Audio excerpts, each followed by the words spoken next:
नमस्कार। हेलो। नमस्कार सर, मैं पंकज साधु बोल रहा हूँ गुजरात से। बोलिए पंकज भाई। हाँ, ये दिग्विजय सिंह का जो मुद्दा रखा है आपने बहुत ही अच्छा काम किया है। हाँ, दिग्विजय सिंह को मैं एक बात बताना चाहता हूँ कि उनको वो जो भगवा आतंकवाद के बारे में बोलते हैं, उनको तो कोई दूसरा आतंकवाद दिखाई नहीं देता, लेकिन भगवा आतंकवाद ज्यादा दिख रहा है उनको। हमारी क्या हिंदू संस्कृति में कभी भी भगवा जो है उन कभी आतंकवाद किया हुआ है क्या? हमारी हिंदू संस्कृति ने क्या कभी दूसरे मुल्क पर हमला किया है आज तक? जो उनको दिखाई दे रहा है आतंकवाद, वो बहुत शर्म की बात है। उनको ये सोचना चाहिए कि ये उनको अपनी हिंदू संस्कृति के अंदर झांक कर उनको सोचना चाहिए कि ये मैं क्या बोल रहा हूँ। बिल्कुल। उन्हें बाबा रामदेव, अन्ना हजारे जैसे बिल्कुल उन लोगों को भी दिग्विजय सिंह धमकी देते हैं और खुद किसी धमकी के बारे में जब उनसे कोई बात करता है तो फिर अपनी अकड़ दिखाते हैं। हम कारणों पर नजर डालते हैं, क्यों ऐसा बोलते हैं दिग्विजय सिंह? दिग्विजय सिंह का बड़बोलापन, जिसकी वजह से लोग सोचने लगे हैं कि एक वरिष्ठ नेता आखिर इतना बढ़ चढ़कर क्यों बातें करता है जिसकी कोई जरूरत नहीं है। आतंकियों से सहानुभूति, हमेशा दिग्विजय सिंह के ऐसे बयान मीडिया में आते रहते हैं। वे हमेशा किसी भी आतंकी हमले में शामिल आतंकियों से हमदर्दी दिखाते रहते हैं, जिससे लोग उन पर आतंकियों का सहयोगी होने का आरोप लगाते रहते हैं। हिंदू आतंकवाद का खौफ दिखाना, जिससे लोगों में वो भावना आने लगी है कि दिग्विजय सिंह पाकिस्तान की बोली बोल रहे हैं और कहीं ना कहीं पाकिस्तान को फायदा हो रहा है। आरएसएस जैसे राष्ट्रभक्त संगठन को आतंकी कहना, जिसे लोगों की भावनाएं फूटने लगी हैं और वे खुलकर दिग्विजय सिंह पर आरोप लगा रहे हैं कि वे पाक एजेंट हैं। चरमपंथियों का साथ देना, क्योंकि दिग्विजय सिंह कट्टरपंथियों की ऐसी किताबों का विमोचन करते घूम रहे हैं जो देश को तोड़ने की बात कहती है और देश के लोगों को सांप्रदायिक आधार पर बांटने का काम करती है। दिग्विजय सिंह के बयानों के कारणों की और भी लंबी सूची है, आप भी उसको दोहरा सकते हैं, बता सकते हैं, ऐड कर सकते हैं। एक सऊदी अरेबिया से हमारे भारतीय दर्शक बात रखना चाहते हैं, सुनते हैं। नमस्कार। नमस्कार सर, बोलिए। मैं ये पूछना चाहता हूँ कि अभी 2 दिन पहले जो बम्बई में बम ब्लास्ट हुआ है, इसके मेरे बात एक समझ में नहीं आती है कि जैसे लोग कहते हैं ना, हाँ, कि घर में अगर चोरी होता है, गांव में अगर हम लोग के गांव में चोरी होता है तो लोग कहते हैं घर का कोई आदमी या गांव का आदमी मिला हुआ है। हाँ, सही है। बिल्कुल बिल्कुल। तो इसमें भी कोई ना कोई हिंदुस्तान का आदमी जरूर मिला हुआ होगा, तभी तो ऐसा हुआ। बिल्कुल सही कह रहे हैं आप। सही बात है ना। बिल्कुल। अब ये जो इतने भी पुलिस वाले हैं, नेता हैं, सब लोग मिले ही होते हैं, है ना। बिल्कुल। तो ये लोग को क्यों नहीं आखिर ये जहाँ हुआ है ब्लास्ट वहीं की पुलिस चौकी में ये सब पूछताछ करना चाहिए ना। बिल्कुल जरूर। बिल्कुल अखिल भाई धन्यवाद। घर के भेदी को ढूंढने की बात विदेश में बैठे भारतीय कह रहे हैं, आप भी अपनी राय दे सकते हैं, अपनी बात को कह सकते हैं। एक और कॉलर से हम बात करेंगे, उनकी राय भी यहाँ पर लेंगे।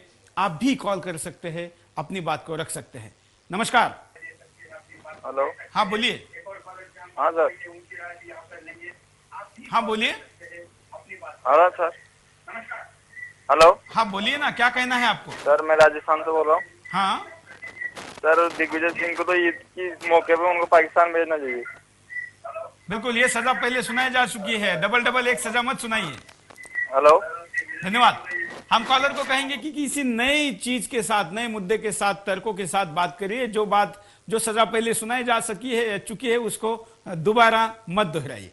जी नमस्कार। साथ में सोलंकी जी को भी नमस्कार। बोलिए बोलिए। हाँ, मैं ये जो आपका आज विषय लिया आपने, बहुत बढ़िया विषय। इसकी तो कल मैं अपेक्षा कर रहा था कि ये लोग कुछ ना कुछ बकवासबाजी करेंगे। बिल्कुल। दिग्विजय सिंह से पूरा विश्वास था कि ये कल बकवास करेगा और वो आज, मैं कल जो आपका प्रोग्राम देख रहा था तो मुझे तो कल उम्मीद थी प्रोग्राम आने की।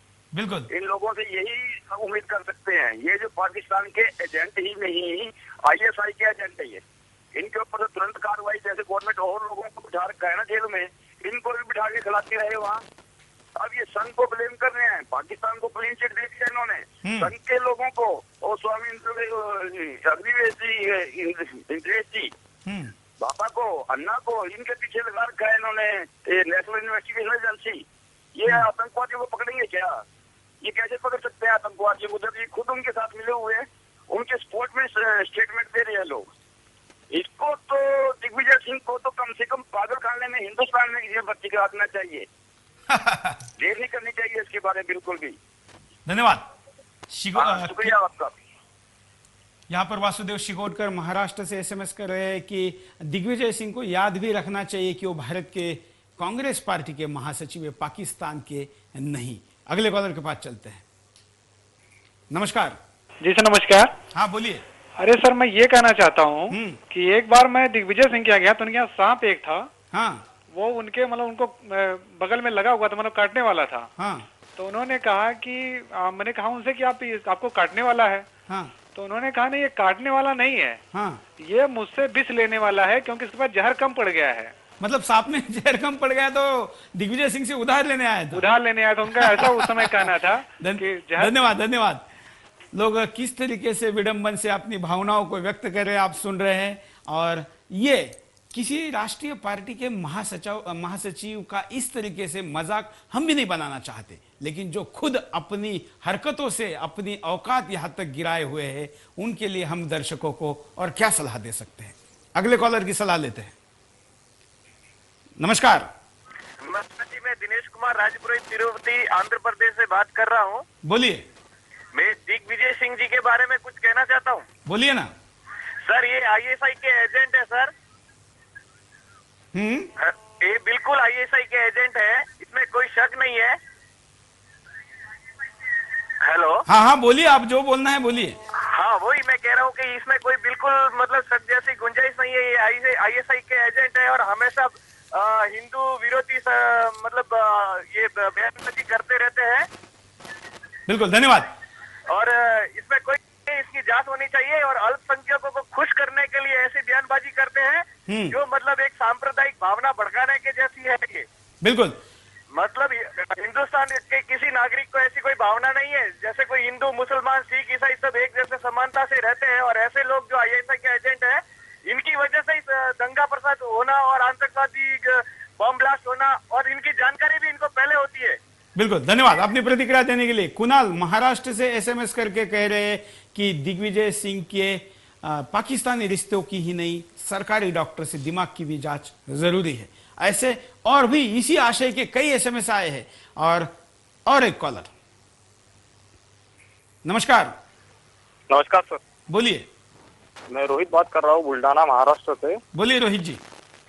दिग्विजय सिंह के पाकिस्तान कनेक्शन की जांच तो होनी ही चाहिए। और दिग्विजय सिंह कोई मूर्ख नेता नहीं है, वो एक कांग्रेस के बड़े शातिर नेता है। जो भी कांग्रेस को कहना होता है वो कांग्रेस दिग्विजय सिंह के मुंह से कहलवा लेती है। हाँ। दिग्विजय सिंह कोई मूर्ख नेता नहीं है, 10 साल जो एमपी के मुख्यमंत्री रह चुके हैं। इसलिए जो कांग्रेस को कहना होता है, जो राहुल गांधी को कहना होता है, वो दिग्विजय सिंह के मुंह से कहलवा लेते हैं। बिल्कुल। और दिग्विजय सिंह हमेशा भगवा आतंकवाद की बात करते हैं। दिग्विजय सिंह ये क्यों बोल रहे हैं कि वो एक खुद हिंदू है और हिंदू होकर भगवा आतंकवाद के बारे में बात करने का दिग्विजय सिंह को कोई अधिकार नहीं है।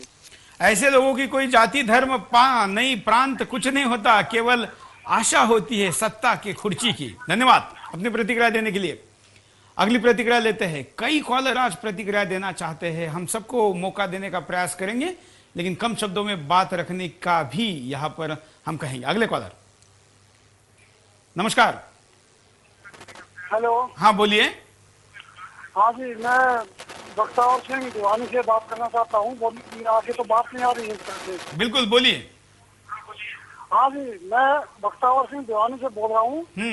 और मैं ऐसा विचार प्रकट करना चाहता हूँ कि जब ये आतंकवाद हमारे यहाँ शुरू हुआ, इसकी जड़ जो है वो जब मुशर्रफ को यहाँ बुलाया था आगरा में बातचीत करने के लिए, उस टाइम उसको सारी मर्यादाएं छोड़ के राष्ट्रपति भवन में सुला दिया था। बिल्कुल। और उसको रात को सपना आया था हिंदुस्तान का राज करने के लिए और उसने जाते ही पार्लियामेंट पर हमला करवा दिया।